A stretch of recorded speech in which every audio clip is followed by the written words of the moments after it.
Hello friends.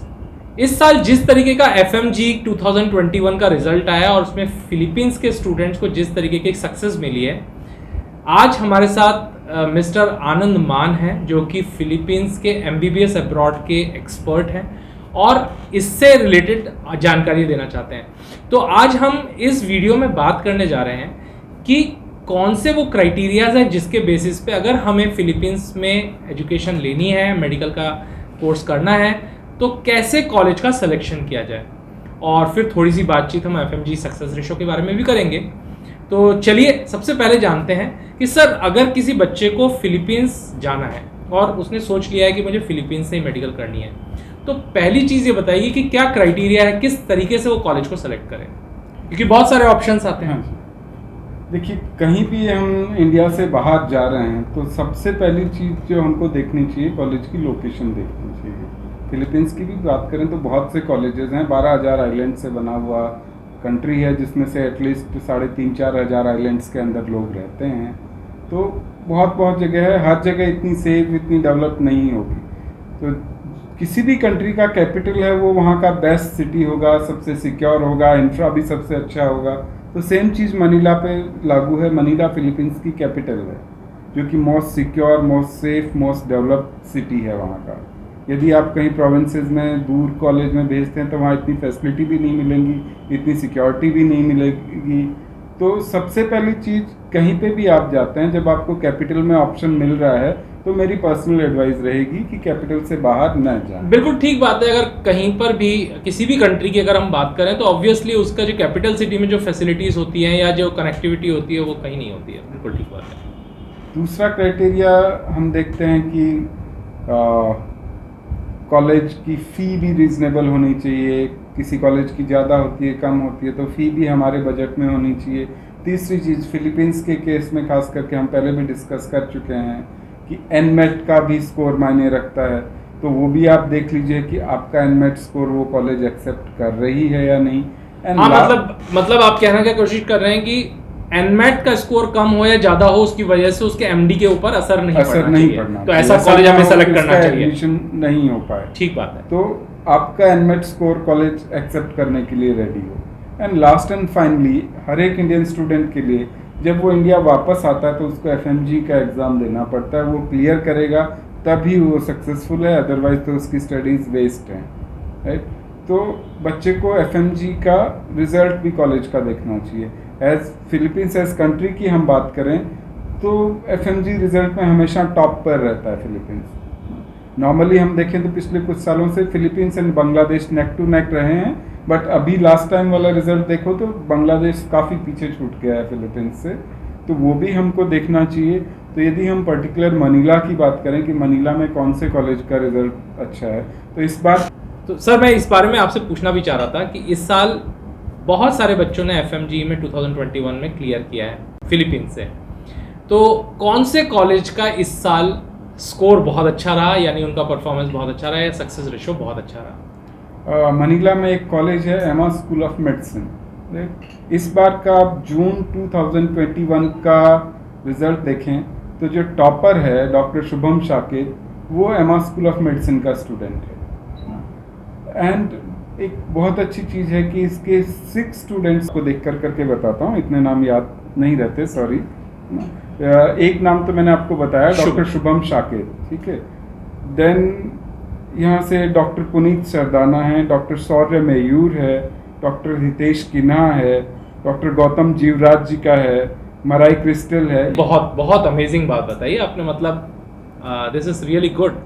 तो ये अमा कॉलेज आपने बताया। हाँ, और इसका पास परसेंटेज भी आज तक का बेस्ट है इस अटेम्प्ट का। और ये मेरे कहने से नहीं होगा, थोड़े टाइम पे आप नेशनल बोर्ड ऑफ एग्जामिनेशन की वेबसाइट पे भी देख सकते हैं। तो बेस्ट रिजल्ट है। और एस जनरली हम कहें तो फिलीपींस का तो होता ही है, लेकिन इस बार एमा स्कूल ऑफ मेडिसिन ने बहुत अच्छा परफॉर्म किया है FMG में, जो कि इनके एजुकेशन सिस्टम को दर्शाता है। तो लगभग कितना सक्सेस रेशियो रहा होगा सर? टोटल कितने बच्चे बैठे होंगे? रिजल्ट अभी तक कंपाइल नहीं हो पाया, क्योंकि FMG देने के बाद में बच्चों के नंबर्स चेंज हो जाते हैं। जब फिलीपींस में होता है वहाँ का नंबर होता है, बट जितना अभी तक फीडबैक आया ऑलमोस्ट 80% के करीब रिजल्ट सक्सेसफुल है, जो कि एज सच कंट्री का हम देखें 23% है इंडिया का, हम्म। और वहाँ पे फिलीपींस का एमा का आप देखो 80% के करीब जा रहा है, बहुत बड़ा अचीवमेंट है। तो ये तो बहुत बहुत ही ज़बरदस्त बात है सर। मतलब अगर एक स्टूडेंट को सही में एफएमजी क्लियर करने के हिसाब से जाना है तो आई थिंक अगर वो फिलीपींस जा रहा है तो फिर अनडाउटेडली इस एमआई कॉलेज एक की बहुत अच्छा ऑप्शन है। एक दो चीज़ें और भी अच्छी हैं, एफएमजी का रिजल्ट तो है ही है। सेकेंडली, इनने इंडियन स्टूडेंट्स, फॉरेन स्टूडेंट्स के लिए एनमेट स्कोर का रेस्ट्रिक्शन नहीं रखा है। तो इवन एनमेट में आपके कम स्कोर भी है, 1-2 परसेंटाइल भी है, तो भी वो आपको निकालेगा नहीं। लेकिन हाँ, वहाँ पे आपको पास होना पड़ेगा। पास नहीं होगे तो फिर कोई एजुकेशन का मतलब नहीं है। एंड सेकेंडली, फ़ी भी इनकी रीजनेबल है एंड मोस्ट सेंट्रली लोकेटेड है। एयरपोर्ट से मात्र 4 किलोमीटर की दूरी के ऊपर कॉलेज है। एंड हार्ट ऑफ सिटी जो है मनीला का, वो मकाती है, वहाँ पे ये कॉलेज है। आप गूगल के ऊपर इमेजेस में सर्च कीजिएगा, मकाती लिखिएगा, एंड वहाँ की स्काईलाइन बहुत ही खूबसूरत स्काईलाइन है, बहुत ही खूबसूरत skyline. It's not comparable to Delhi, Mumbai, it is comparable to Hong Kong, Singapore. Correct, बहुत बढ़िया जगह और बिल्कुल एयरपोर्ट से 4 किलोमीटर दूर और एकदम मिड ऑफ द सिटी में होना, ये एक बहुत इंपॉर्टेंट बात है। इंफ्रास्ट्रक्चर की मैं एक चीज़ बताता हूँ, क्यों मैं कहता हूँ कि कैपिटल में रहना चाहिए। फिलीपींस में टाइकून्स वगैरह बहुत ज़्यादा आते हैं। बरसात जब आती है वहाँ पे, अपने यहाँ पे हम साइक्लोन्स कहते हैं, उस टाइम पे 4-5 दिन कंटिन्यूस बरसात होती है। लेकिन ये मकाती वाला जो एरिया है ऐसा है जहाँ मैं रह रहा हूँ, 5 दिन कंटिन्यूस मूसलाधार बरसात होने के बावजूद आपको आधा इंच पानी रोड पे नहीं मिलेगा। इस तरह का इंफ्रास्ट्रक्चर है कि पानी रुकता ही नहीं है वहाँ पे। यही आइलैंड्स पे होता है। कई बार हम बहुत बार देखते हैं, साल में 2-3 बार जरूर न्यूज़ पे देखते हैं कि फिलीपींस में इस जगह पे बाढ़ आई, ये डूब गया, वो डूब गया। ये मनीला में कुछ ओल्ड पार्ट्स में होता है, ओल्ड सिटी में। बाकी मकाती जहाँ पे ये कॉलेज है, इस एरिया में नहीं होता। और ज़्यादातर मनीला के, न्यू डेवलप्ड मनीला में कहीं पे भी ये नहीं होता।